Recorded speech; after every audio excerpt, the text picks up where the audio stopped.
There's a way to go about it, but this is not a forum where people to delve into all of those things. But I think that should help with what I've said to someone now. Yes, it has answered the question. It has answered the question, and we're starting to wind down gradually. Just a few more questions before we close out.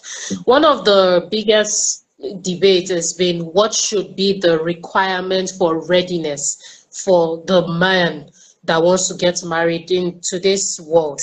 There have been this list since you got married, or Pastor 21 years ago, seemed to have grown longer.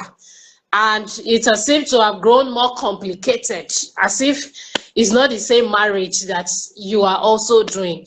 So please, what are the most important requirements for readiness for a man listening?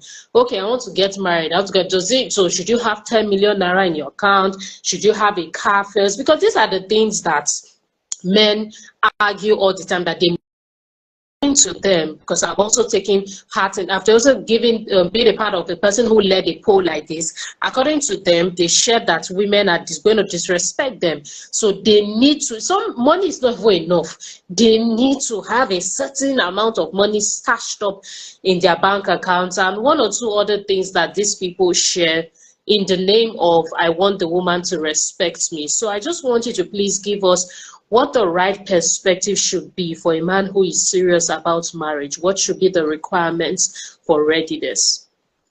Yes, thank you very much. Let me add this, that before I go into the answer,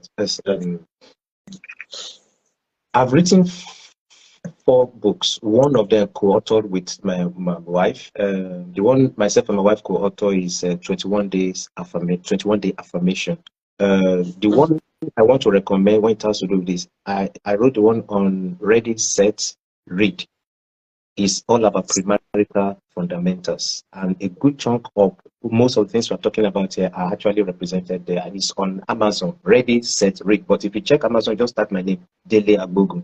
I think it's going to pop out. You Ready, can easily set, have ready, set, read. Yes. Dele Agbogun. Okay, so that can set that. Yes. All right. So for somebody to be ready, in the last part of the book, I wrote the vitals. I wrote it as vitals.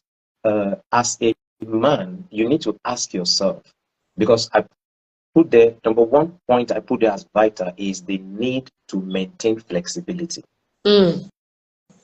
Are you man enough to accommodate different views? But let me start out first by saying number one thing is that because we can't overemphasize that. Let me use that as number one, your relationship with God. Like I said, I'm a faith person, and I believe God created marriage. And if God created marriage, then it becomes my manual. And if it's my manual, then I must do things on the premise of what is on the premise of what has been prescribed. That for me is number one. So if you have that good relationship with God, let's forget about cultural influences, how we grew up, we have a nasty growing up experience, or we have a good growing up experience.